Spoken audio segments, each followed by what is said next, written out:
దేవునికి స్తోత్రం, దేవునికి స్తోత్రం. హల్లెలూయా. ప్రభునందు అత్యంత ప్రియమైన దేవుని బిడ్డలారా, ఇప్పుడు మన ప్రభువును లోకరక్షకుడు యేసుక్రీస్తు అతి శుభమైన నామమును బట్టి చేరుకున్న మీకు అందరికీ పేరు పేరు నా హృదయపూర్వక వందనాలు తెలియపరుస్తూ ఉన్నాను. అలాగే ఈ వాక్యం వీక్షిస్తున్న మీకు కూడా నా హృదయపూర్వక వందనాలు తెలియపరుస్తూ ఉన్నాను.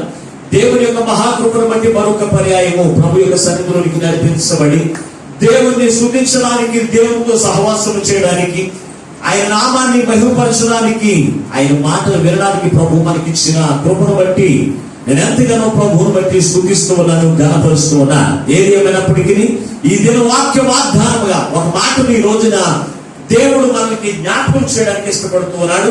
ఈ రోజున దేవుని యొక్క వాక్య ధ్యాన నిమిత్తము పరిశుద్ధ గ్రంథము నుంచి ఒక మాటను మనం జ్ఞాపకం చేసుకుందాం. హగ్గయి గ్రంథము 1వ అధ్యాయము 5వ వచనాన్ని దేవుని యొక్క వాక్యముగా మనం నేర్చుకుందాం. హగ్గయి గ్రంథము 1వ అధ్యాయము 5వ వచనం. కాబట్టి సైన్యములకు అధిపతియగు యెహోవా సెలవిచ్చినదేమనగా, మీ ప్రవర్తనను గూర్చి ఆలోచించుకుని. చిన్న ప్రార్థన చేసుకుని వాక్యాన్ని నేర్చుకుందాం. అందరూ ప్రభువా నీవు నాతో మాట్లాడనని ఎవరికి వారి ప్రార్థన చేయండి. మహాపరిశుద్ధులమును ప్రేమ స్వరూపి అయిన మా ప్రియ పరలోకపు తండ్రి, మీ యొక్క పరిశుద్ధమైన ఘనమైనది శ్రేష్టమైన నామమున మీకు వందనాలు, స్తోత్రాలు. ఎంతవరకు పాటల ద్వారా, స్తుతి ఆరాధన ద్వారా, వాక్య పఠనం ద్వారా నీ నామమునకు మహిమ తెచ్చుకునే యేసయ్యా మీకు వందనాలు, స్తోత్రాలు. విలువైనది, మమ్మల్ని బ్రతికించేది, పరలోక రాజ్యంలోకి నడిపించే నీ వాక్యాహారము కొరకయ్యా నీ బిడ్డలందరూ ఆశతో ఆకలితో ఇదిగో కనిపెడుచు ఉండగా, ఇదిగో ప్రతి హృదయాన్ని ఎరిగిన దేవుడు నాయన, ప్రతి హృదయమునకు కావలసిన వాక్యాహారం చేత నాయన నీ బిడ్డల మా అందరినీ కూడా మీరు బలపరచండి. నీ పక్షంగా నిలబడి దాసుని సిలువ చాటును మరుగుపరిచి, ఏడవ ఆత్మశక్తించి అభిషేకించి బలపరిచి, నీ దాసుని నోట నీ మాట నుంచి మాతో శూన్యంగా మాట్లాడుచు ఉండగా వినగలుగుని గ్రహించగల మనసు, లోబడి అనుసరించి నడిచే మనసు అయ్యా ప్రతి బిడ్డలకు దయచేసి నీ రాకడకు ఆయుధపరుచుమని అతి త్వరలో పెళ్లి కుమారుడిగా రానయ్యున్న యేసు పరిశుద్ధమైన నామమున ప్రార్థించి వేడుకొనుచున్నాము పరమ తండ్రి, ఆమేన్. ప్రభునందు అత్యంత ప్రియమైన దేవుని బిడ్డలారా, చదువుబడిన వాక్య భాగములో ఈ రోజున దేవుడు మనతో మాట్లాడుతున్న అంశము ఏమైనదంటే, మీ ప్రవర్తన గూర్చి ఆలోచించుకునుడి అనే మాట ద్వారా ఈ రోజున దేవుడు మనతో మాట్లాడుతూ ఉన్నారు. ఈ మాటను గూర్చి ఎందుకు దేవుడు తన ఉద్దేశం చెప్పిన మాట్లాడుతూ ఉన్నాడంటే, ఈ రోజున జనులైన వారు ఎలా ఉన్నారంటే, వారి జీవితంలో కలుగుతున్న శ్రమలను చూసి, వారి జీవితంలో కలుగుతున్న ఇబ్బందులను చూసి, వారి జీవితంలో కలుగుతున్న శోధనలు చూసి ఆలోచించట్లేదు. ఎందుకు ఈ శ్రమ వస్తూ ఉన్నాయి, ఎందుకు ఈ కష్టాలు వస్తూ ఉన్నాయి, ఎందుకు ఈ బలహీనతలు వస్తూ ఉన్నాయి, ఎందుకు ఈ శోధనలు వస్తూ ఉన్నాయి అని ఆలోచించే మనసు దేవునికి బిడలైన వారికి లేదు. ఉంటే కనుక వారు ఆలోచించేటువంటి వారు. ఆలోచిస్తూ ఉన్నప్పుడు దేవుడు ఆలోచించమని చెప్పడు. ఎందుకంటే ఒక వ్యక్తి దేని గురించి అని ఆలోచన చేస్తూ ఉంటే వారికి మరలా నువ్వు ఆలోచించని చెప్పవలసిన పని లేదు. ఎందుకంటే వారు ఆల్రెడీ ఆలోచిస్తూ ఉన్నారు. నువ్వు ఆలోచిస్తున్నావు కదా, ఆలోచించు అంటావు, కానీ ఆలోచించు అనబెట్టి.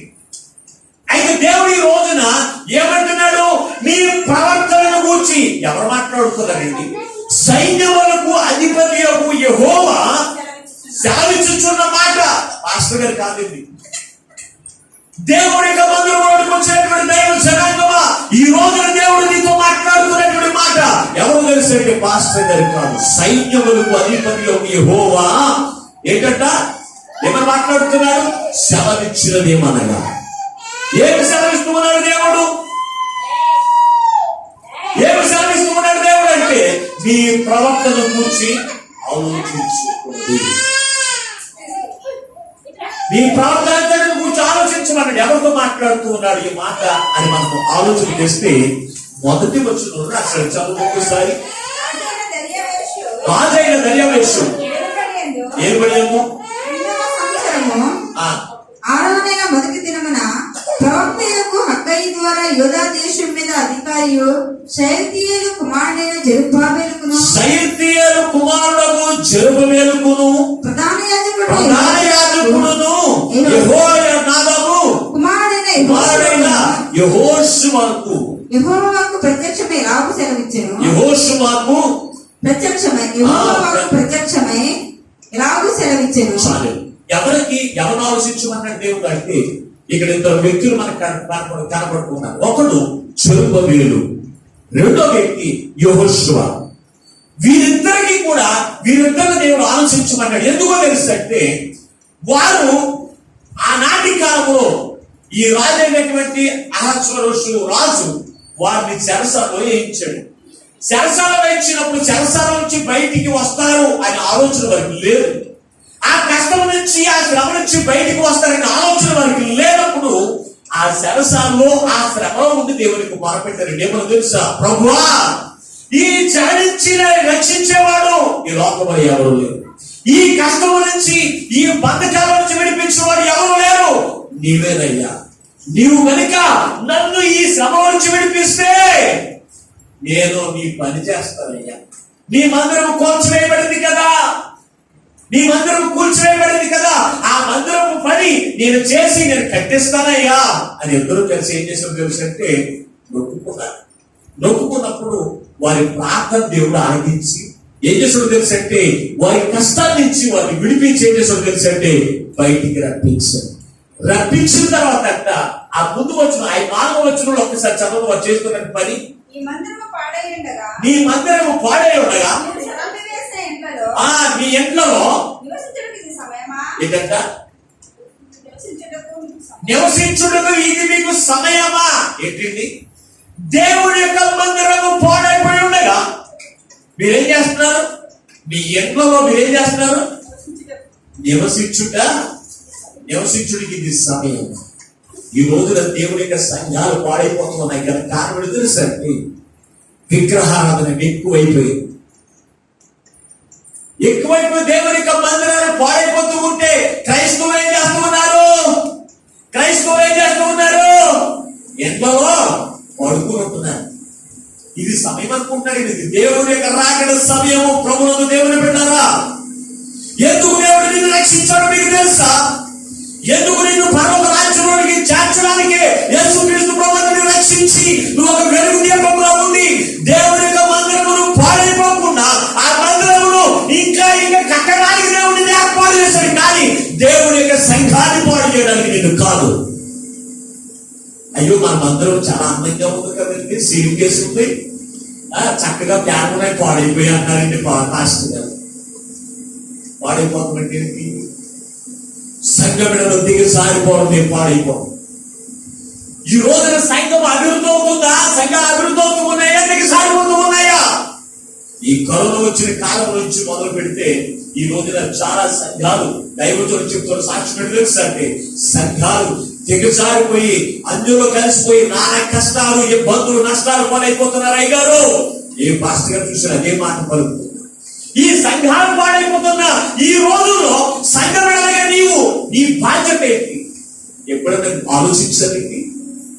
అయ్యో, నేను దేవుడి యొక్క పని చేయకపోతే దేవుడి యొక్క మందిరం కట్టాలి. ఎలా కట్టాలి? ఒక్కొక్క ఇంటిని చేసి కట్టాలి. ఒక మందిరం కట్టబడాలంటే ఏం చేయాలి? ఒక ఇంటికి అలాగే కూర్చుందంటే అయిపోతుందా? ఇంకో ఇంటికి దాని మీదకి చేర్చాలి. అవునా లేదా? మాట్లాడరా? చేర్చాలా?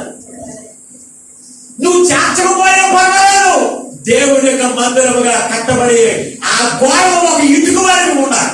నువ్వు లేకపోతే మందిరం నీవే పాడు చేసేస్తావు. ఎవరో కాదండి, మందిరాన్ని పాడు చేసి ఎక్కడి నుంచి వచ్చి పాడు చేయలేదు, సంఘబిడ్డ పాడు చేసేస్తారు. సంఘం ఇక్కడ చూసినప్పుడు జెరుబ్బయలు, యెహోషువ ఏమన్నాడు? సైన్యములకు అధిపతి యెహోవా సెలవిచ్చినది ఏమనగా అని అక్కయ్య ప్రవక్త ద్వారా వారితో మాట్లాడుతున్నాడు. దేవుని బిడ్డారా, ఏమని సెలవిచ్చాడు? మీ ప్రవర్తన గురించి ఒకసారి ఆలోచన చేయండి.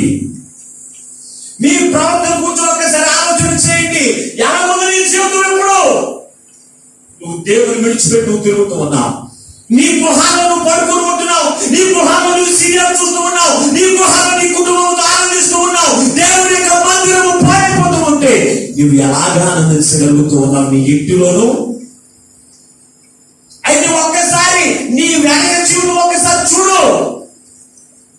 7వ వచనంలో కూడా అదే మాట చదువు ఒకసారి. కాగా సైన్యములకు అధిపతి యెహోవా సెలవిచ్చినదేమనగా మీ ప్రవర్తన గురించి ఏంటి అత్తవాడు వాళ్ళ గురించి మీ గురించి ఆలోచించుకోండి, మీ ప్రవర్తన గురించి ఆలోచించుకోండి. ఎందుకు ఆలోచించుకోమంటున్నాడు తెలుసా? వారి విద్యుత్వం ఉన్నది పోయిలేకపోతుంది. 2వ అధ్యాయం 15వ వచనం అంటున్నాడు ఒకసారి. అదే గ్రంథం 2వ అధ్యాయం 15వ వచనం. ఎందుకు ఆలోచించుకోమన్నాడు తెలుసా? నీ రాతి మీద రాయి ఉంచి మొదలుకొని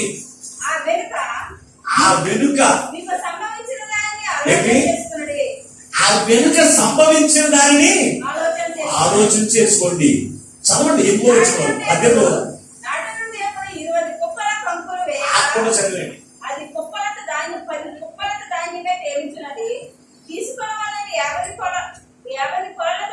20 కుప్పల పొలం వేయగా 10 కుప్పలే కొనుక్కుంటున్నారు.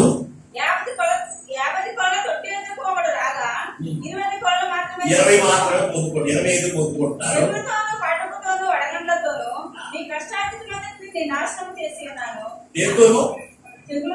తెగులుతోను కాటుకుతోను వడగండ్లతోను నీ కష్టార్జితమంతా నేను నాశనం చేసేస్తున్నాను. మీలో ఒకడు తిరిగి నా యొద్దకు రాలేదు. ఇదే యెహోవా వాక్కు. ఏమన్నాడు? మళ్ళా ఆలోచించుకోండి. నువ్వు ఎంత నష్టపోతావు ఆలోచించుకోండి. నువ్వు ఎంతో కష్టపడుతూ ఉన్నావు, నీ చేతికి ఏది రావట్లేదు. తెగులుతో నీ దొంబంతా కూడా పాడు చేసుకుంటున్నావు. కార్మికుతో అంటే ఏంటి? నీ కళ్ళకి నిద్ర లేకపోతే ఏం చేస్తారు? కళ్ళకి నిద్ర లేకపోతే ఏమవుతుంది తెలుసా? షుగర్ వ్యాధులు, బీపీలు అన్ని కూడా వచ్చేస్తాయి. టెన్షన్ ఉండి ఎక్కువైపోయి కుటుంబంలో ఆర్థిక పరిస్థితులే కావచ్చు, లేకపోతే ఏ విషయంలో సరే నిద్ర పట్టకపోవడం ద్వారా ఏమవుతుంది తెలుసా అంటే ఈ షుగర్, బీపీ అనేవి ఏర్పడి వారి యొక్క ధర్మనంతా కూడా నువ్వు పాడు చేసుకోవడం అంతా నిన్ను కూర్చి వెనక జీవితం అంతా ఒక్కసారి నువ్వు ఆలోచన చేయి. కానీ నా జొల్లు ఏం చేస్తారు అంటారంటే ఆలోచించట్లేదు. ఈ రోజున జెరుబ్బయలు అడిగినట్లుగా, యెహోషువ అడిగినట్లుగా ఈ రోజున దేవుడు నీతో కూడా అడుగుతూ ఉన్నాడు. ఏంటో తెలుసా? నీ ప్రవర్తన గురించి నువ్వు ఆలోచించుకో. నీ ప్రవర్తన ఎలా ఉంది? నువ్వు దేవుడు ఉన్నప్పుడు నీ ప్రవర్తన ఎలా ఉంది? దేవుని విడిచిపెట్టి నీ ఇంట్లో కూర్చున్నప్పుడు నీ జీవితం ఎలా ఉంది? ఒక్కసారి నువ్వు ఆలోచించే. దేవుడు నాశనం చేస్తా ఉన్నాడంట ఒక్కొక్కటిగా మొత్తం. మరి వెనక ఉన్నటువంటి ప్రవర్తన నువ్వు ఆలోచించుకోకుండా, వెనక నీకు జరుగుతున్న నష్టాన్ని, కష్టాన్ని, దుఃఖాన్ని, వీటి గురించి నువ్వు ఆలోచించుకోకుండా అయ్యో నాకు ఎందుకు ఈ దుఃఖం వస్తుంది, ఎందుకు నాకు ఈ కష్టం వస్తుంది, ఎందుకు నాకు ఈ తెగులు వస్తుంది, అయ్యో నేను దేవుని యొక్క పని చేయకపోవడం ద్వారానే కదా, దేవుని యొక్క మందిరంలో కట్టకపోవడం ద్వారా కదా, లేకపోతే నా చెడు నడతలు బట్టే కదా ఈ కష్టం వచ్చింది అని ఆలోచించే మనసు ఈ రోజు క్రైస్తవులకు ఉంటుందండి. ఈ రోజున అట్లాగే ఉంటుందండి. కష్టం అవుతుంది, నష్టం అవుతుంది. కష్టాలు పోయి శ్రమలు పోయిన తర్వాత అమ్మ ప్రార్థనకి రాలేదంటే ఏం చెప్తామంటే అన్ని ఇబ్బందులేనండి. ఏమవుతుంది ప్రార్థనకే? ఏంటంటే అయ్యో నువ్వు ప్రార్థనకి రాకపోవడం ద్వారా, దేవుని విడిచిపెట్టి తిరుగుతున్న ద్వారా నీకు ఈ కష్టాలు వచ్చినాయి, ఈ శ్రమలు వచ్చినాయి, ఈ దుఃఖాలు వచ్చినాయి అని ఆలోచన ఈ రోజున క్రీస్తుని నమ్మిన బిడ్డలకి ఉన్నట్లు. అటువంటిప్పుడు ఇంకొకరు దేవుని యొక్క మందిరాన్ని ఆకాడతారని నీకు ఇటుకేసి, నువ్వు దేవుని యొక్క మందిరంలో ఒక ఇటుకవు నీకు ఒక వారం దేవుని యొక్క మందిరానికి రాకపోతే దేవుని మందిరం ఒక చిల్లుగానే కనపడదు. ఇటుక లేదు అక్కడ. నువ్వేం చేస్తున్నావు? దేవుని యొక్క మందిరం అనగా దేవుని యొక్క శరీరము, ఆయన శరీరానికి నువ్వేం చేస్తున్నావు తెలుసంటే బెంచు పెట్టేస్తావు, అంటే గాయం చేస్తున్నావురా. నీకు గుర్తెరుగుతున్నావా? ఇష్టం వచ్చినప్పుడు మందిరానికి రావడం, ఇష్టం వచ్చినప్పుడు దేవుని యొక్క మందిరానికి రావడం, కష్టం వచ్చినప్పుడు మానేది. ఎప్పుడు మందిరానికి వస్తారో తెలియదు కొంతమంది, ఎప్పుడు మందిరానికి రావో తెలియదు. ఒక వారం, ఈ వారం ప్రతి ఒక్కరు మందిరానికి వస్తారు అనుకునే నమ్మకం దైవజనుడికి ఉంటుందండి. ఈ రోజున ఏ రోజున ఎంతమంది దేవునికి సన్నిధికి వస్తారో తెలియని దౌర్భాగ్యమైన స్థితి ఈ రోజున సంఘాలు కలిగి ఉంటే దేవునికి ఎంత మాత్రం సంతోషం అండి. ఈ జెరుబ్బయలు, యెహోషువ వారి యొక్క జీవితంలో ఎన్నో నష్టాలు పోతున్నారు, ఎన్నో నష్టాలు పోతున్నారండి. 20 కంకులు విత్తుతూ ఉంటే 10 గంటలకు కొనుక్కుంటా అయినా పర్వాలేదు. 50 విత్తుతూ ఉంటే 25 చెడిపోతున్నాయి అయినా పర్వాలేదు అనుకుంటా. తెగులు వచ్చేస్తున్నాయి, కాకికోలు శ్రమ అవుతున్నాయి. ఎన్ని వచ్చినా నా చదువు ఏం చేయలేకపోతున్నారంట, ఆలోచించట్లేదు. ఈ రోజున ఆనాడు చెరుకువేలి యొక్క జీవితంలోనే కాదు, యెహోషువ జీవితంలోనే కాదు, ఎవరైనా దేవుని విడిచిపెట్టి దేవుని యొక్క మందిరంలో కట్టవలసినటువంటి ప్రజలైన వారే దేవుని యొక్క పని చేయకపోతే, దేవుని యొక్క మందిరం విడిచిపెట్టి నువ్వు తిరుగుతూ ఉంటే నీ జీవితంలో కూడా నష్టాలు జరుగుతూ ఉన్నాయి, కష్టాలు జరుగుతూ ఉన్నాయి, తెగుళ్ళు వస్తూ ఉన్నాయి, శ్రమలు వస్తూ ఉన్నాయి. ఆలోచించారా ఎందుకు వస్తున్నాయో? ఆలోచించారా ఈ విషయంలోనూ? ప్రియమైనటువంటి దేవుని బిడ్డలారా, అందుకే ఈ రోజు దేవుడు నీతో మాట్లాడుతూ ఉన్నాడు.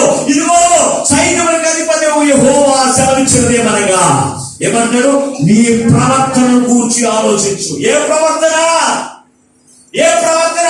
నువ్వు దేవుడిలో ఉన్నప్పుడు నీ జీవితం ఎలా ఉంది? దేవుడు విడిచిపెట్టి నువ్వు తిరుగుతూ ఉన్నప్పుడు నీ జీవితంలో ఉన్నటువంటి కష్టాలేటో శ్రమలేటో వాటిని గూర్చి ఎప్పుడైనా ఆలోచన చేశారా? ఆలోచన చేశారా ప్రియమైనటువంటి దేవుని బిడ్డలారా? అందుకేమంటాడు తెలుసా? ఈ ప్రవర్తన గురించి ఆలోచించండి. ఆలోచన చేయండి. ఇంతవరకు నీ జీవితంలో ఆలోచన చేయకపోతే ఈ రోజున ఈ వాక్యం విన్న తర్వాత తెలుసా మీరేం చేయాలి? ఆలోచించాలి. ఎందుకు ఈ కష్టాలు, ఎందుకు ఈ శ్రమలు, ఎందుకు ఈ తెగుళ్ళు ఎందుకు వస్తున్నాయి? నేను దేవుని విడిచిపెట్టి తిరుగుతున్నానని కదా. అది ఆలోచించే మనసు మనం కలిగి ఉండాలండి. అంతేగాని అయ్యో మన ఇష్టం వచ్చినట్టు మనం జీవిస్తే మనకు మంచి గృహాలు ఉన్నాయని చెప్పి, మనకి తినడానికి ఆహారం ఉందని చెప్పి, మనము తిరగడానికి ఆరోగ్యం ఉందని చెప్పి నీ ఇష్టానుసారం నువ్వు తిరుగుతూ ఉంటే జన్మవలే ఆయన మాట్లాడుతున్న మాట తెలుసా? నీ ఇంటిలో నువ్వు కూర్చుని ఎలా ఉండగలిగావు? దేవుని యొక్క మందిరం పాడైపోతూ ఉంటే నువ్వు ఎలా ఉండగలిగావు అని వారిని అడుగుతున్నాడు. ఈ రోజు ముందుకు అడుగుతావు. సంఘాలు పాడైపోతూ ఉంటే నువ్వు ఇంట్లో కూర్చుని ఎలా ఉండగలుగుతున్నావు? దేవుని యొక్క స్వార్థమాను నీ ఇంటి దగ్గర కూర్చుని నీకు ఏర్పడుతూ ఉంది కదా. దేవుని కీర్తించడం, పాటలు పాడడం నీ ఇంటి దగ్గర కూడా ఏర్పడుతూ ఉన్నప్పటికీ అయ్యో పాటలు చదువుతూ నేను కూడా కలిసి ఆనందం చేయాలి. దేవుడితో నేను సహవాసం చేయాలి, ఆయన మాటలు నేను వినాలి, ఆయన దీవెని నేను పొందుకోవాలని మనసుని ఉండదు. ఒక క్రైస్తవుడిగా ఉంటుంది ఈ రోజు ఉంటుందా? ఒక మూర్ఖుడికి ఉండవలసిన మనసు కూడా నీకు లేకపోతే ఏం చేయగలుగుతావు చెప్పండి. దేవుని దానియేలును తీసుకెళ్ళి ఏం చేశాడు తెలుసా? శాసన వేసేసరికి సింహపు బోర్లు. సింహపు బోర్లు వేసినప్పుడు రాజు ఆలోచించినట్టు, రాజు ఆలోచించవలసిన పని ఉంది. చదువు ఒకసారి దానియేలు గ్రంథంలోకి రండి. ఒకసారి 6వ అధ్యాయం 14 వచ్చిన చదువుకుందాం. దానియేలు గ్రంథం 6వ అధ్యాయం 14 వచ్చిన.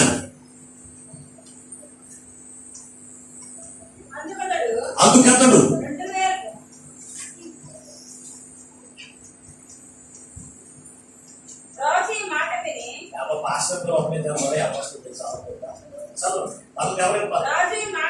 రాజు ఈ మాట విని బహుగా వ్యాకులపడి దానియేలును రక్షించవలనని తన మనసు దృఢమ చేసుకుని ఏంటంట? సూర్యుడు అస్తమించే వరకు అతను విడిపించుటకు ప్రయత్నం చేసే ఉత్సాహం. ఇక్కడ దానియేలుని తప్పులు పట్టుకోవడానికి, అతను ప్రవర్తన ఏదో ఒక తప్పు పట్టుకుని ఇతను ఉద్యోగం తీసేయాలని తోటి ఉద్యోగస్తులందరూ కూడా కుట్రలు చేసి ఎన్ని రోజులు చూసినా ఇతను ప్రవర్తనలో ఒక చిన్న తప్పు కూడా దొరకట్లేదండి.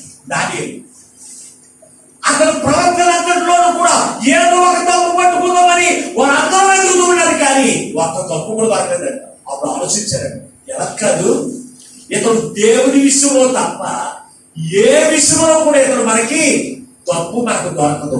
కనుక ఏం చేద్దామో తెలుసా? రాజు దగ్గరికి తీసుకెళ్ళి 30 రోజులు రాజుకు తప్ప మొరపెట్టుకోవడం, ఎవరికి కూడా మొరపెట్టడానికి లేదు. మొరపెడితే కనుక వాడిని తీసుకెళ్లి సింహపు బోర్లే వేసేయాలి అనేటువంటి ముద్ర వేసి వద్దామని చెప్పేసి ఇది రాజుకు శుభమవును కాక అని చెప్పి అందరూ కూడా రాజు కథలు ఏం చేశారు, శుభవత్సవం పలికి, రాజా నువ్వు ఈ రాజ్యానికే ఎటువంటి వాడు పరిపాలించేటువంటి పాలకుడు. ఈ ప్రజల్లో ఏ కష్టం వచ్చినా, ఏ శ్రమ వచ్చినా, ఏ శోధన వచ్చినా నీ దగ్గరే మొరపెట్టుకోవాలి. ఎందుకంటే వాళ్ళు తీర్చేది నీవు కనుక ఎవరికి కూడా మొరపెట్టుకోవడానికి వీలేదు. మొరపెడితే మొరపెట్టు వారిని ఎక్కడ వేసేయాలి? సింహపు బోన్లో వేసేయాలి. సింహపు బోన్లో వేసేయాలి. సింహపు బోన్లో వేసేయాలి. అదే కూడా మొత్తం వేసేది ఆయన అని ఏం చేశాడు? రాజు దగ్గర ఆయన రాజు ఏం చేశాడు? ముద్ర వేసించేశాడు. ఏంటి? రాజుకి తప్ప నెల రోజులు ఎవరికి కూడా ఏం చేయకూడదు, మొరపెట్టుకోకూడదు, ఎవరిని కూడా ఆశ్రయించకూడదు అనే ముద్ర వేసినప్పుడు దానియేలు దేవుని తప్ప ఇంకెవరు కూడా ఆశ్రయించడం ఎవరు తెలుసు? రాజుల్ని కానీ, అధికారుల్ని కానీ, అక్కడ ఉన్నటువంటి దేవుని కానీ దేని కూడా ఆశ్రయించడు. కానీ దేవుని మీద ఆధారపడేటువంటి వ్యక్తి ఎవరు తెలుసండి? దానియేలు. అతను తన గదిలోకి వెళ్ళి ముమ్మారు ప్రార్థించాడు చూసి అతని దగ్గరికి తీసుకువచ్చి, రాజా నువ్వు ఒక ఆజ్ఞ చేసి ఒక ముద్రేశావు కదా, ఎవరికి కూడా ఆరాధన చేయకూడదు, ఎవరు కూడా ఆశ్రయించదని చెప్పావు కదా. దానియేలు దేవుడని యెహోవాకు ఆయన మాత్రం ఆశ్రయిస్తున్నాడు, నిన్ను ఆశ్రయించట్లేదు, ఇదిగో నువ్వురా అని చెప్పి సాక్షులు తీసుకువచ్చి దానియేలు ఏం చేశాడు? తీసుకెళ్ళి ఆ ముద్ర వేసిన దాన్ని బట్టి, మరి ముద్ర వేసిన దాన్ని బట్టి అతను ఏం చేయాలి? సింహం పొందేశాడు. తీసుకెళ్ళైతే తెలుసా ఆ ముద్ర ఎంత బాబు తప్పిపోవడానికి వీలదు, అక్కడ తీసుకెళ్లి సింహం పొందేసాడు అన్నాడు రాజు. తీసుకెళ్లి జైలు వేసేసాడు క్షణం. ఎందులో? సింహాల బోధలు వేసేసాడు. వేసిన తర్వాత రాజు అప్పుడు ఆలోచించడం ప్రారంభించాడు. తన ప్రవర్తన ఎటువంటిది, తను చేసినటువంటి తప్పులు ఏమిటి, అతను చేసిన పాపం ఏమిటి, ఇవన్నీ కూడా ఆలోచించాక ఎంతో వ్యక్తులు పడి కూడా, అయ్యో నేను పాపము చేశాను, నేను తప్పులు చేశాను, ఒక నీతిమంతుణ్ణి ఎక్కడ వేసేసాను? సింహంలో వేసేసాను, ఎంత పాపం చేశానండి నేను అని ఆ దానియేలు వరకు ఇతను ఉపవాసం ఉండి ప్రార్థన చేయడం ప్రారంభించాడు. సాయంత్రం వరకు వాయించాడు, తిండి లేదు, ఏది లేకుండా ఏం చేస్తాడు? వ్యాధులతో అతను ఎలాగైనా రక్షించాలి. ఎవరికి ఇతను రాజు ఎవరి గురించి ఆలోచించలేదు. ఇటువంటి కఠినమైన రాజే ఏం చేశాడు? అతని ప్రవర్తన గురించి ఆలోచించుకుని అతను చేసిన దోషాన్ని, అతను చేసిన తప్పులను తెలుసుకుని ఏం చేశాడు తెలుసా? దానికి ప్రాయశ్చిత్తం చేసుకోవాలి అనే ఆలోచన. ఈ రోజున నువ్వు రాజులకు రాజైనా, ప్రభువులకు ప్రభు అయిన కుమార్తెవు, మరి నువ్వేం చేయాలి? నీ ప్రవర్తన ఆలోచించొద్దా? నీ ప్రవర్తన ఉంది. నువ్వు ఆజ్ఞను అతిక్రమించడమే పాపం అని దేవుడు చెప్పాడు కదా. నువ్వు ఆజ్ఞను అతిక్రమించడమే కాదు, నీ మాట ద్వారా నువ్వు పాపం చేస్తూ ఉన్నావు, నీ క్రియల ద్వారా పాపం చేస్తూ ఉన్నావు, నీ ఆలోచన ద్వారా పాపం చేస్తూ ఉన్నావు, నీ నడవడికల ద్వారా నువ్వు పాపం చేస్తూ ఉన్నావు. ఏ రోజున నీ పాపముల గురించి ఆలోచన చేసావా? ఏ రోజున ఆలోచన చేస్తావు? ప్రియమైనటువంటి దేవుని బిడ్డలారా, ఎందుకు నీ జీవితం మీదకి శ్రమలు వస్తూ ఉన్నాయి, ఎందుకు నీ జీవితంలో కష్టాలు వస్తూ ఉన్నాయి ఆలోచన చేస్తారా? ఒక గొప్ప మహారాజు అతని తప్పుల గురించి, అతని పాపముల గురించి ఆలోచించి ఏం చేస్తాడో తెలుసంటే తన పాపములకు ప్రాయశ్చిత్తం చేసుకోవడానికి ఇష్టపడ్డాడు. ఈ రోజు నేను ఎప్పుడు ఆలోచన చేశాను. ప్రార్థన రాకపోతే అడిగేతారా మాస్టర్ గారు? ప్రార్థనకి రాకపోతే సహోదరులు అడిగేతావు, నువ్వు నా ఇష్టంతో అర్థం మారేస్తా, నాకేమో కావాల్సింది ఏమైనా ఇస్తావా? ఇవ్వండి. క్రైస్తవులకు వచ్చేటువంటి మాటలు ఎంత దుర్మార్గం మాట్లాడటండి, ఇవింటి మాట్లాడటం. ఇతని యొక్క ప్రవర్తన, ఒక రాజే దేవునికి భయపడి, ఇయో నేను అనీతిగా నడిస్తే, అక్రమంగా నేను చేస్తే దేవుడు నాకు ప్రతిపాదిస్తాడు, నా జీవితం అంతా కూడా నాశనం అయిపోతుంది అని ఆలోచన చేసిన దేవుడు. ఎందుకో తెలుసా? నీ ప్రవర్తన గురించి నువ్వు ఆలోచించకపోతే, నువ్వేమైపోతావో తెలుసా? చదువు ఒకసారి పరిశుద్ధ గ్రంథం నుంచి మనం చూద్దాం. కొరింథీయులకు రాసినటువంటి 2వ పత్రిక 11వ అధ్యాయం 5వ వచనం చదువుకుందాం. యెహెజ్కేలు గ్రంథంలోకి రండి ఒకసారి. యెహెజ్కేలు గ్రంథము 18వ అధ్యాయం 27వ వచనం. మరియు దుష్టులు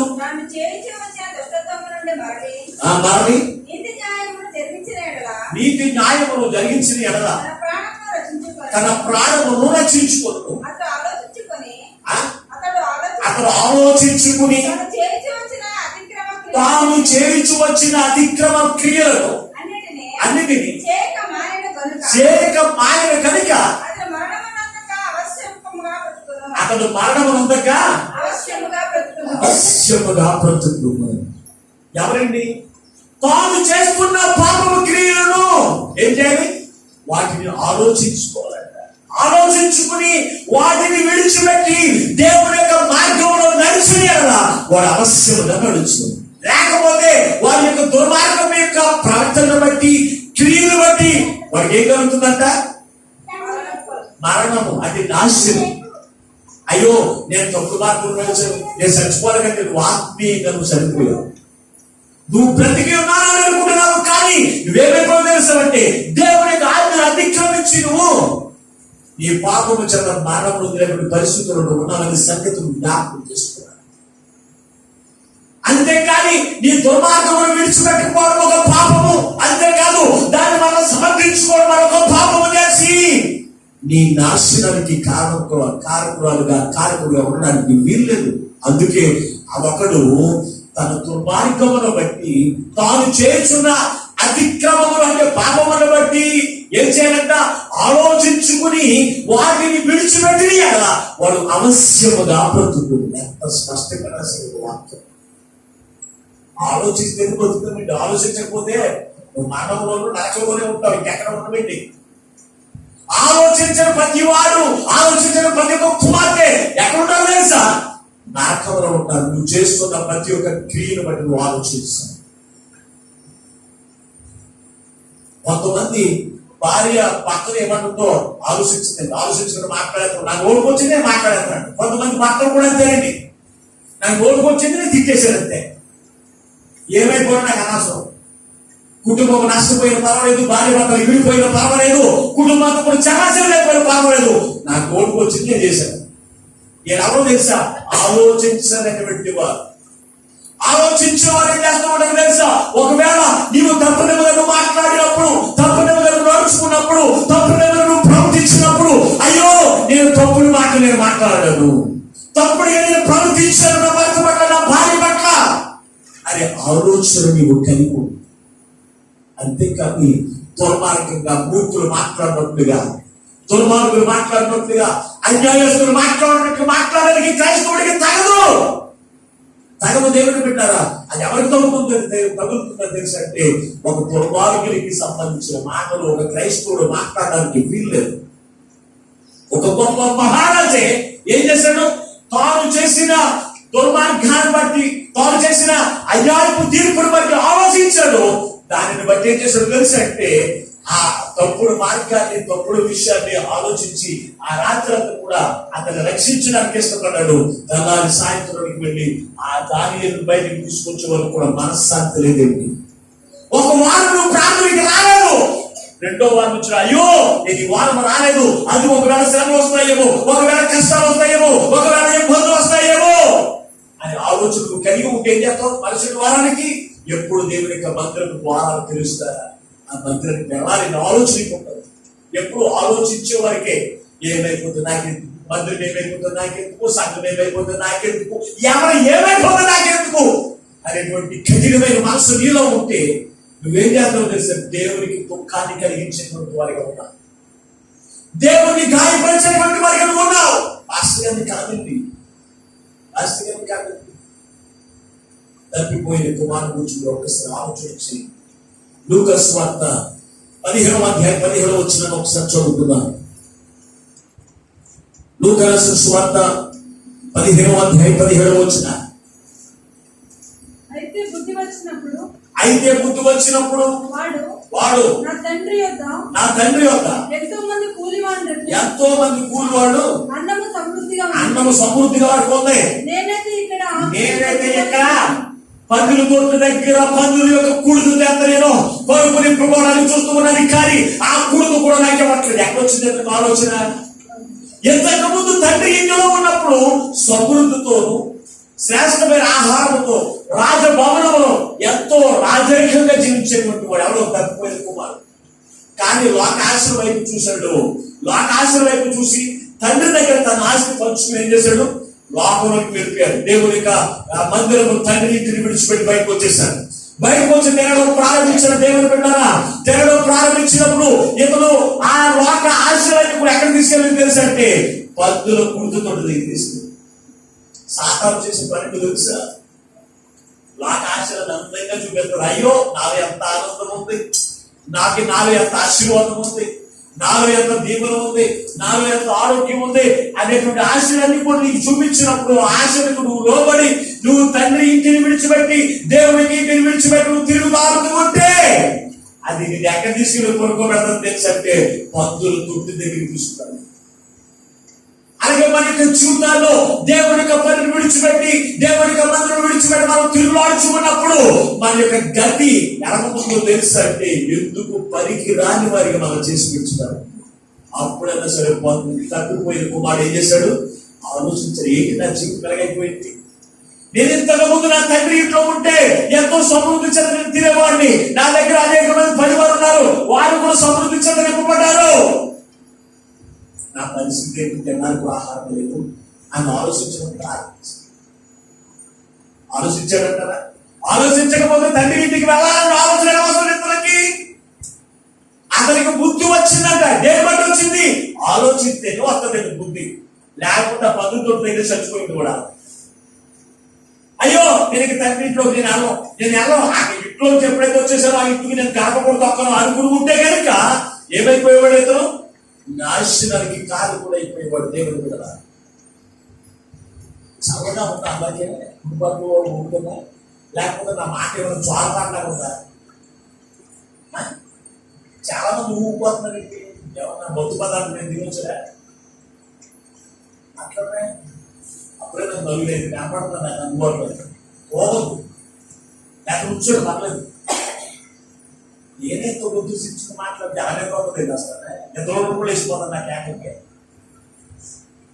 మరి ఊపుతున్నారు, మీ ఊపుతో ఉంటే నాకు బెయ్యర్ కనపడతాను మీరు.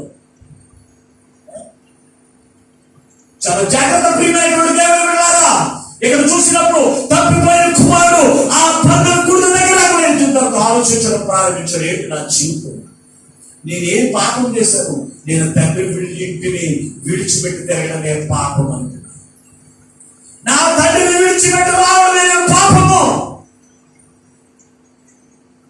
ఆలోచించదు. ఈరోజు నువ్వు ఆలోచిస్తుందా? తండ్రి ఇంటిని విడిచిపెట్టిన లోకంలో తిరుగులాడుతూ ఉన్నావు, లోకంలో ఉన్నదాన్ని బట్టి నువ్వు ఆనందిస్తూ ఉన్నావు, లోకంలో ఉన్నదాన్ని బట్టి నువ్వు సంతోషిస్తూ ఉన్నావు. అప్పుడు నీ పరిస్థితి ఉంటుంది, తాత్కాలికమైన సంతోషాన్ని, తాత్కాలికమైన ఆనందాన్ని పొందుకుంటావు తప్ప నీ బ్రతుకంతా కూడా ఏడ్చేటువంటి దినాన్ని తీసుకొస్తుంది. అందుకే మనం ఏం చేయాలి? ఆలోచించే మనసు మనం కలిగి ఉండాలి. ఎందుకు నాకు ఈ శ్రమలు వచ్చినాయి, ఎందుకు నాకు ఈ కష్టాలు వచ్చినాయని ఆ పద్దులు తెచ్చు దగ్గర ఉన్నటువంటి ఆ సహోదరుడు ఆలోచించాడు కదా. మరి నీకెందుకు ఆలోచించకపోవడం? నీ జీవితంలో ఎన్నో నష్టాలు కలుగుతూ ఉన్నాయి కదా, కష్టాలు కలుగుతూ ఉన్నాయి, ఇబ్బందులు కలుగుతూ ఉన్నాయి, తెగులు కలుగుతూ ఉన్నాయి. మరి ఆలోచించేటువంటి మనసు నీకు ఉందా లేదా? ఎవరు ఆలోచించరు తెలుసా? ఫరో లాంటి కఠిన హృదయం కలిగిన వాడు మాత్రమే ఆలోచించుకోరు. ఫరో ఆలోచించడానికి ఎన్ని జరిగినా చదవ పరిశుద్ధ గ్రంథంలో నిర్గమకాండము 7వ అధ్యాయం 23వ వచనం చదవండి ఒకసారి. నిర్గమకాండము 7వ అధ్యాయం 23వ వచనం.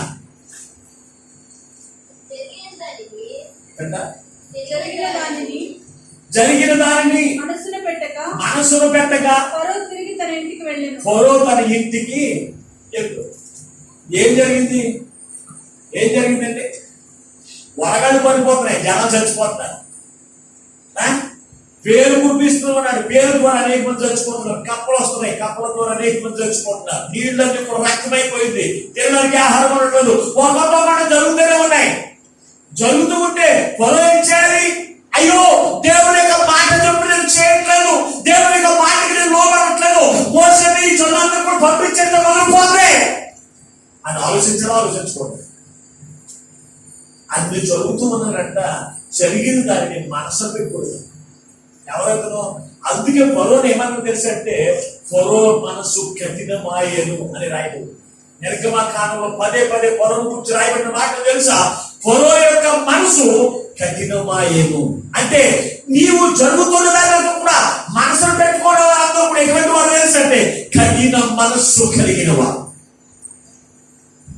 ఎన్ని జరుగుతున్న మనసు ప్రాణం చాలా మంది బుద్ధిలో దానికి ఎన్ని జరుగుతుందక్క, ఎంత ప్రాణ నష్టం కలుగుతూ ఉన్నప్పటికీ, కుటుంబంలో ఇబ్బందులు కలుగుతూ ఉన్నప్పటికీ, ఎన్నో కష్టాలు ఇచ్చుకుంటూ వస్తూ ఉన్నప్పటికీ నువ్వు మనసు పెట్టగలంటే నీ ఎంత కఠినమైన హృదయమో ఎవరు చూడండి. ఒక రాజు మనసే ఆలోచించి మనసు మారిపోయింది.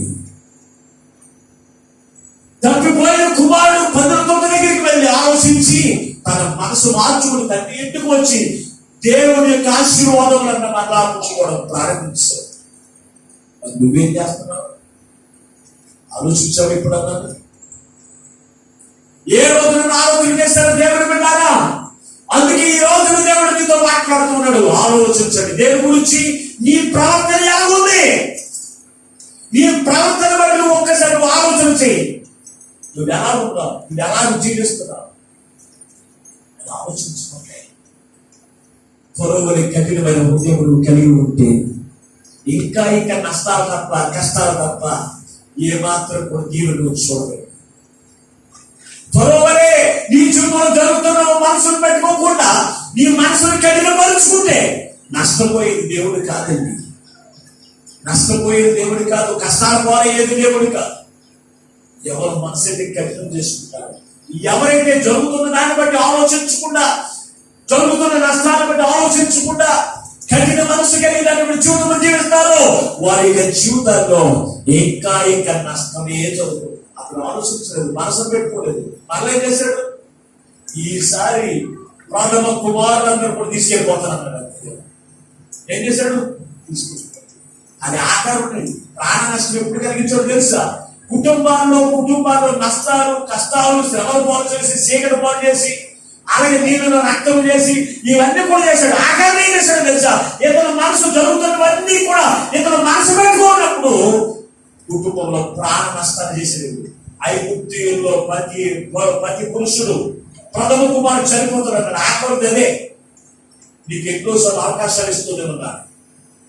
ఎన్నోసార్లు అవకాశాలు ఇస్తూ ఉన్నప్పుడు నీవు అయినను దేవుడి యొక్క మాట చెప్పు చేయకుండా, దేవుడి యొక్క మాట చెప్పిన మనసులో పెట్టుకోకుండా నువ్వు జీవిస్తే కనుక చివరికి తీసుకొచ్చేది తెలుసంటే ప్రాణ నష్టం. ఆ ప్రాణ నష్టం రాకముందే నువ్వేం చేయాలి? ఆలోచించాలి. జరిగిన దాన్ని బట్టి, జరుగుతున్న దాన్ని బట్టి నువ్వు ఆలోచించి ఏం చేయాలంటే బుద్ధి తెచ్చుకునేటువంటి వారిగా నీవు ఉండాలి. ఉంటున్నారా? దేవుడి మందిరానికి వ్యాపారాలు చచ్చిపోతారండి. నేను చచ్చిపోతాకే అని కఠినమైన హృదయంతో మాట్లాడాలి.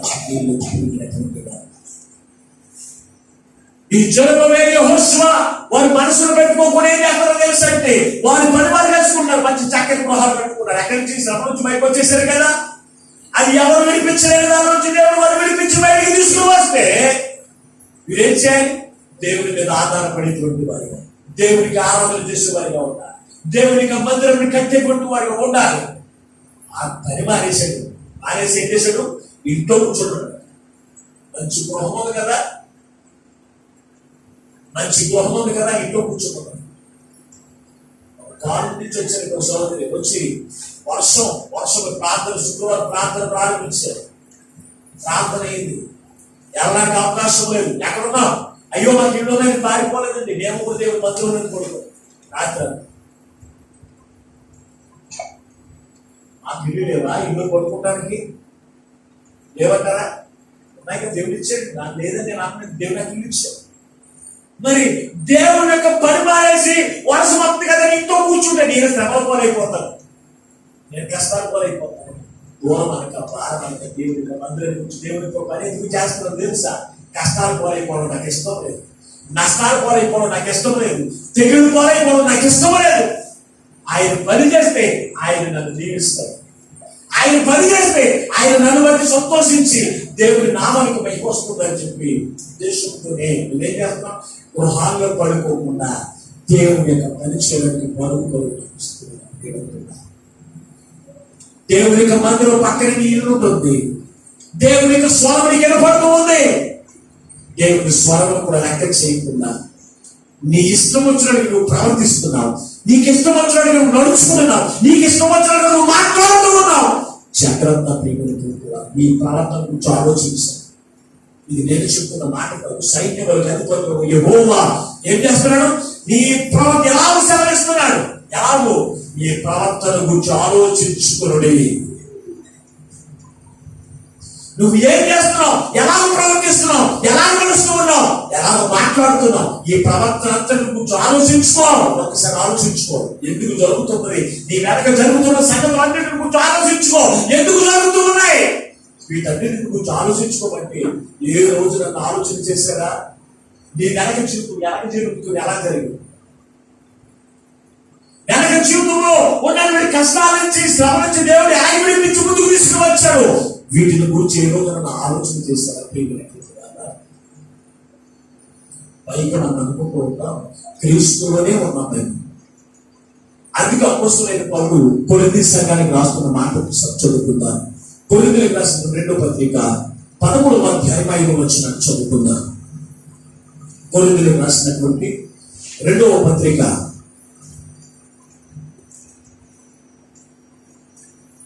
13వ అధ్యాయం 5వ వచనం.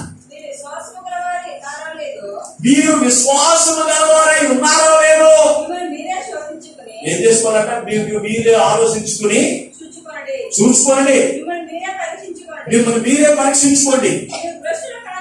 మీరు భ్రష్టులు కాని ఎడలా యేసుక్రీస్తు మీలో ఉన్నాడని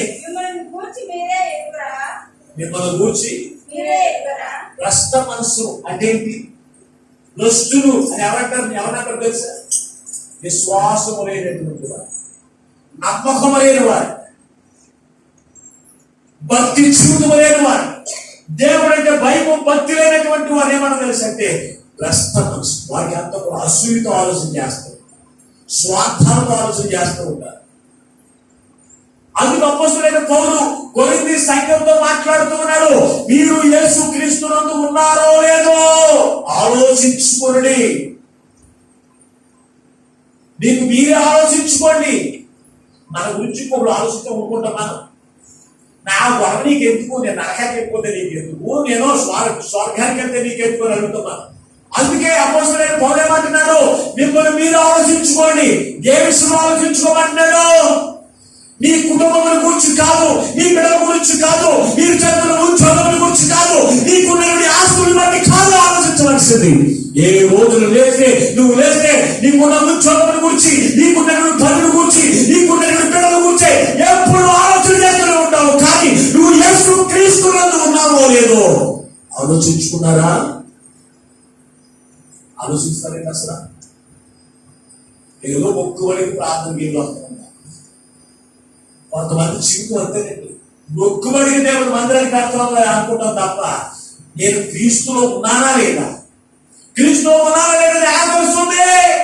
దేవుని యొక్క వాక్యానుసారం ఎవరైతే నడుస్తారో, దేవుని యొక్క వాక్యానుసారం ఎవరైతే ప్రవర్తిస్తారో, ఎవరైతే జీవిస్తారో వారి క్రీస్తులో. అది ఆలోచించుకోవాలి. నేను వాక్యానుసారంగా నడుచుకుంటున్నానా, వాక్యానుసారంగా ప్రవర్తిస్తున్నానా, వాక్యానుసారంగా నా మాటలు ఉంటున్నాయా? ఏ రోజు నన్ను ఆలోచన చేసుకున్నామా? ఆలోచన చేసుకుని ఉంటే ఎంతగా ముందు నువ్వు దోషకరమైన మాటలు మాట్లాడేవారు. ఈ రోజు నువ్వు ఆలోచించుకుని ఉంటే దోషకరమైన మాటలు నీకు రావు. ఎంతగా ముందు చెడు ప్రవర్తన ప్రవర్తించి నువ్వు జీవించేవారు, చెడు ప్రవర్తన నీలో కనపడదు. ఎంతగా ముందు దొంగతనం చేసే నీవు ఆలోచించుకుని ఉంటే దొంగతనం నువ్వు చేయవు. ఎంతగా ముందు త్రాగుడు తాగే నీవు ఆలోచించుకుని ఉంటే నువ్వు త్రాగుడు ఆలోచించాలి. అసలు గురించి అసలు ఆలోచన చేయండి. యేసుక్రీస్తునందు ఉన్నావా లేదా అనేది ఆలోచన చేయకుండా నీ ఇష్టానుసారం నువ్వు జీవిస్తూ దేవుడికి నువ్వు ఎంత వ్యాధులు కలిగిస్తున్నావు. జెరుబ్బేలు యెహోషువ అనుకుని ఉండొచ్చు, అయ్యో నేను క్రీస్తులోనే ఉన్నా. అందుకే అంటున్నాడు, ఓ జెరుబ్బేలు యెహోషువ, వారికి నాకు సెలవు, నా మాట సెలవు వెళ్ళి ఏంటన్నమాట, ఒక్కసారి మీ ప్రవర్తన ముందు ఆలోచించుకోవయ్యా అని చెప్పాలికెళ్ళే అన్నాడు దేవుడే. ఎవరి అక్కయ్య గమ్మమ్మ పరిగెత్తుకుని వచ్చేసాడు ఎవరి దగ్గరికి. యెహోషువ దగ్గరికి జెరుబ్బయలు దగ్గరికి వచ్చి మాట్లాడుతున్నాడు. సైన్యములకు అధిపతి యెహోవా ఈ మాట సెలవిస్తున్నాడు. ఏ మాట? మీ ప్రవర్తన గురించి జాగ్రత్తగా ఆలోచించేసి. అది అంతే మాటగా చెప్పలేదు, అది దేవుని యొక్క మాట. దేవుని యొక్క మాట, ఇది నా మాట కాదు, ఇది దేవుని యొక్క మాట. మీ ప్రవర్తన గురించి ఆలోచన చేసుకోండి. మీరు దేవుల్లో ఉన్నారా, లేకపోతే లోకంలో ఉన్నారా, లేకపోతే మీ కుటుంబంలో మీ ఇంట్లోనే ఉన్నారా? ఏ రోజున ఆలోచన చేశారా? దేవుని విడిచిపెట్టి తిరిగేటువంటి లక్షలు నీలో ఉంటాయి. ఒక క్రైస్తవుడు ఉన్న నీవు క్రీస్తులోని ఉండాలి. లోకంలో కాదు, లోకంలో కాదు, క్రీస్తులోని నువ్వు జీవించాలి. క్రీస్తులోనే నువ్వు ఆలోచన చేయాలి. అప్పుడే నువ్వు దేవుడు ఉన్నట్టు, లేకపోతే లేదు. ఆలోచన చేసే రోజున క్రీస్తులో ఉన్నాము అన్నవారు ఎంతమంది ఉన్నారో జీవితాన్ని ఒకసారి నేను క్రీస్తులోనే జీవిస్తున్నాను అన్నవారు జీవితాన్ని వీడియో చేస్తాను. ఓన్లీ దేవునికి స్తోత్రం. హల్లెలూయా. హల్లెలూయా కూడా చెప్పరా? నేను క్రీస్తులో లేనప్పుడు హల్లెలూయా చెప్తాను నేను అని రాగే చెప్తానండి. ఇంకా దేవునికి స్తోత్రం. హల్లెలూయా. సంతోషంగా అనుకుంటున్నాను. నాకు నేను క్రీస్తులో ఉన్నందుకు నాకు ఎంతో ఆనందం. దేవునికి మహిమ కలుగును గాక. ఆమేన్. ప్రభువుకు దేవుని బిడ్డలారా, అందుకే ఈ రోజు దేవుడు మీతో మాట్లాడుతున్నాడు. నీ ప్రవర్తన గురించి ఆలోచించాలి. ఎంతో ఆలోచించలేదు. నీ ప్రవర్తన ఎలా ఉందో దేవుడిలో ఎంతవరకు ఆలోచించలేమో. అందుకే ఈ రోజున దేవుడు మీతో మాట్లాడుతూ ఉన్నాడు. నీ వెనక జరుగుతున్న సంగతులను, నీ ఎదురు జరుగుతున్న సంగతులను ఒక్కసారి నీ దృష్టిలో పెట్టి ఎందుకు ఇల్లు జరుగుతూ ఉన్నాయి నా జీవితంలో చూడ. ఇరిమియా ప్రవక్త విలాప వాక్యముల గ్రంథంలో మాట్లాడుతున్న మాటలు ఒకసారి చదువుకున్న వాక్యం ముగించేస్తుందా? విలాప వాక్యముల గ్రంథం 3వ అధ్యాయం 40 వచనం చదువుకుందా? విలాప వాక్యముల గ్రంథం 3వ అధ్యాయం 40 వచనం. మన మార్గములను పరిశోధించి ఏంటంట? మన మార్గములను పరిశోధించి తెలుసుకొని, మన మార్గములను పరిశోధించి తెలుసుకుని మనము యెహోవా తట్టు తిరుగుదాము. మనము యెహోవా తట్టు తిరుగుదాము. ఏమంటాడండి? మన మార్గం, మనం నడిచే మార్గం, మనం మాట్లాడే తీరు, మన ప్రవర్తన, ఇవన్నీ కూడా మనం ఏం చేయాలి? వాటిని పరిశోధించుకోవాలి, పరిశోధించుకోవాలి. పరిశోధించుకుని మనం ఏం చేయాలంటే యెహోవా మార్గంలో నడుచుకోవటకు తిరుగుదాము అని ఆలోచన. తప్పిపోయిన కుమారుడు తన మార్గాల గురించి ఆలోచించుకున్నాడండి. దేవుని మార్గమును నేను జీవించడం నా జీవితం ఎలా ఉంది? దేవుని యొక్క మార్గమును విడిచిపెట్టి తిరుగుతున్నప్పుడు నా జీవితం ఎలా ఉంది? ఆలోచించుకున్నాడు. ఆలోచించుకుని దేవుని యొక్క మార్గములోనికి మలుచుకున్నాడు తన జీవితాన్ని. ఆలోచన చేయండి. దానియేలు యొక్క ప్రవర్తన అంతట్లోనూ ఆలోచన చేస్తే ఎంతమంది ఆలోచించినా అతని ప్రవర్తనలో ఒక్క దోషం కూడా కనపడదండి. కదా కాదు, మీరు తెలుసా? దానియేలు తన ప్రవర్తన గురించి దినము 10 పూట ఆలోచించుకునేవాడు. దినమునకు ఎన్నిసార్లు ప్రార్థన చేసేవాడు తెలుసా? అతను 6 సార్లు ప్రార్థన చేసేవాడు. దానియేలుతో 6 సార్లు ప్రార్థన చేసేవాడు. దావీదు వచ్చి 36 ప్రార్థన చేసేవాడు. ప్రార్థన చేస్తున్నప్పుడు అయ్యో ఈ పూట నా జీవితం ఎలా ఉంది? ఒకవేళ నా ప్రవర్తనలోని కానీ, నా మాటలో కానీ, నా క్రియలో కానీ, నా ఆలోచన ఏమైనా దోషం ఉందేమో నాయనా నన్ను క్షమించిన. ఈ పూట వాళ్ళని తప్పు మాట మాట్లాడారు, తప్పుడు ఏదైనా ప్రవర్తించారు అని దేవుని ఎదుట తన యొక్క జీవితంలో ఎప్పటికప్పుడే అర్థంలా చూసుకుంటూనే ఉండేవాడు. ఈ రోజున 10 పూట నీ మొహం చూసుకోకపోతే నువ్వు బయటికి వెళ్ళావు కదా. అంటారండి, పొద్దున్న లేచి నువ్వు వాకింగ్కి వెళ్ళాలని ఏం చేయాలి? అర్థం చూసుకో. నీ మొహం ఎలా ఉంది, నీ జుట్టు ఎలా ఉంది, నీ మీసాలు ఎలా ఉన్నాయి, లేకపోతే నీ జనాలు ఉంది, ఇవన్నీ చూసుకోకుండా నువ్వు బయటకు వెళ్తావా? అట్లే అటు గురించి ఆలోచించుకుని ఉండడం ఎవరైనా ఉన్నా చెప్పండి సరే. నా మొహం ఎలా ఉంటే నాకు ఎందుకు, నా జుట్టు ఎలా ఉంటే నాకు ఎందుకు అనుకున్న వాళ్ళు ఎవరైనా ఉన్నారండి ఇందులో? పొద్దున్న లేస్తే చాలు ఏం చేస్తారు? ఎప్పుడు ఆలోచించుకున్నాను నేను అయితే ఆలోచించి ఏంటా జుట్టు అంతా ఊడిపోతున్నాను.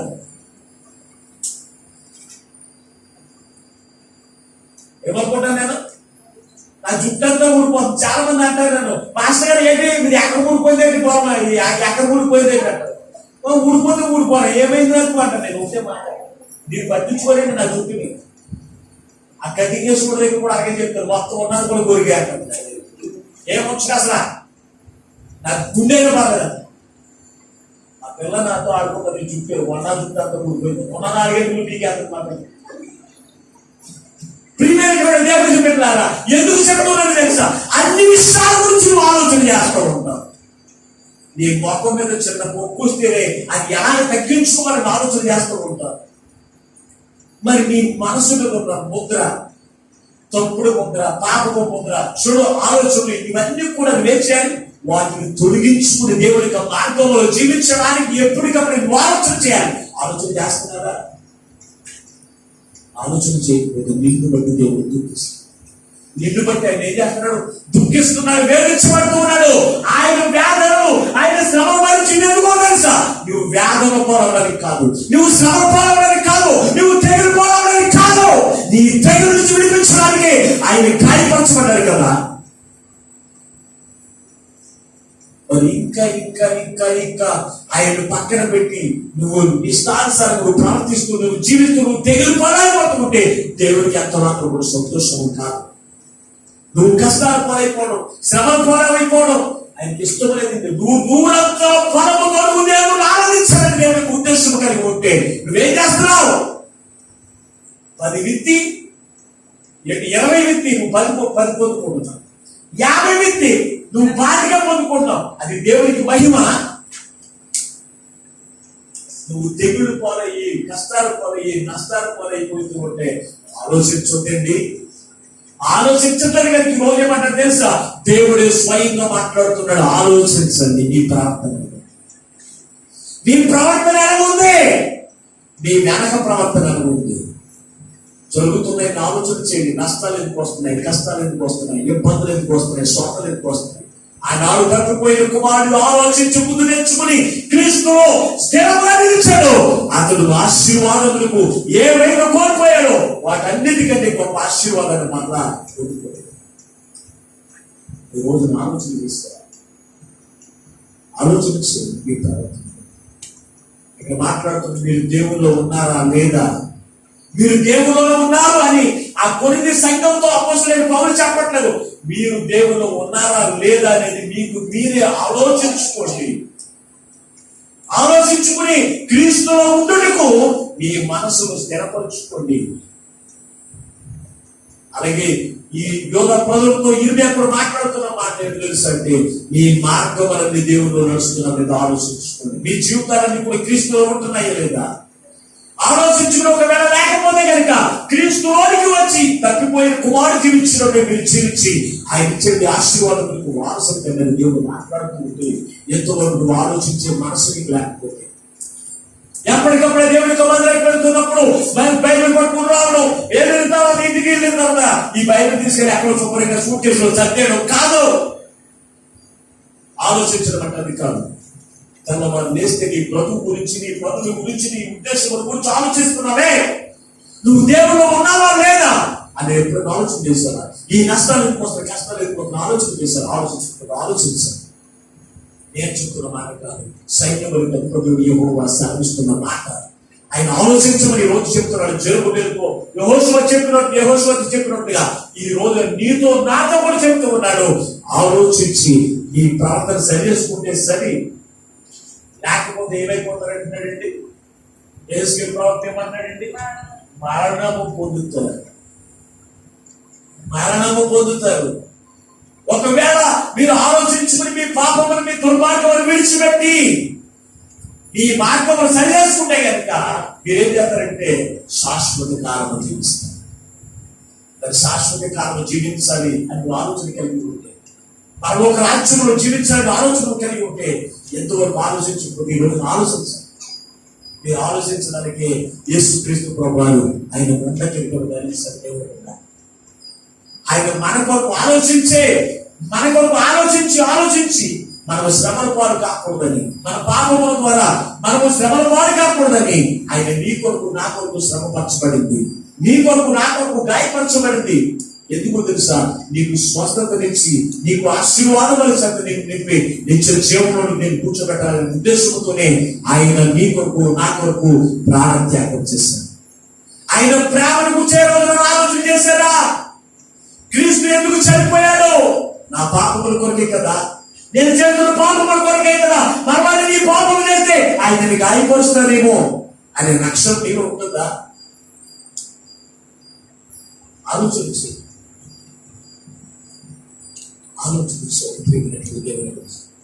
ఆయన ఎంతో వ్యాధంతో మాట మాట్లాడుతున్నాడు. చేయకపోతే ఈ రోజు మొదలుకొని ఆలోచించి నువ్వు దేవుని మార్గంలో లేకపోతే దేవుని మార్గంలో నీ ప్రవర్తన, నీ ఆలోచనలు, నీ క్రియలు సరిచేసుకుంటూ దేవుని మందిరాన్ని కట్టేటువంటి వారు. కట్టడం అంటే అనేక మందిని దేవుని మందిరంలో చేర్చేటువంటి అక్షరాన్ని కలిగి ఉండాలి. అప్పుడే దేవుడు ఏం చేస్తాడు తెలుసా? చెరుకు మీద యెహోషువతో మాట్లాడుతున్నాడు, వెండి నాది, బంగారం నాది, సకల సంపదలు నావే, ఇవన్నీ కూడా నేను ఎవరికైతే ఇస్తానో వారి కూడా తీసుకో. అప్పుడు అన్నాడు దేవుడు. ఈ రోజు దేవుడి యొక్క మందిరాన్ని మనం కడుతూ ఉన్నప్పుడే దేవుడు మన యొక్క జీవితం మనకు అవసరమైనటువంటి కూడా దేవుడు ఏం చేస్తాడు? ధారాళంగా ఆయన ఆకాశ వాకిలి విప్పి మనకిచ్చి మనం తృప్తిపరచబోయాడు.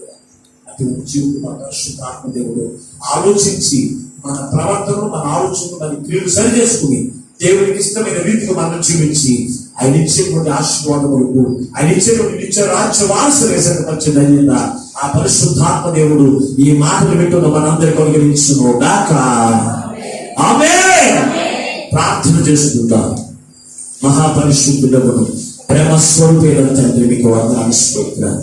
ఎంతవరకయ్యా నీ అమూల్యమైన మాటలు అయ్యా, నీ అమూల్యమైన మాటలు చేతనయ్యా మాతో మాట్లాడి మమ్మల్ని బలపరిచిన యేసయ్యా మీకు వందనాలు స్తోత్రాలు.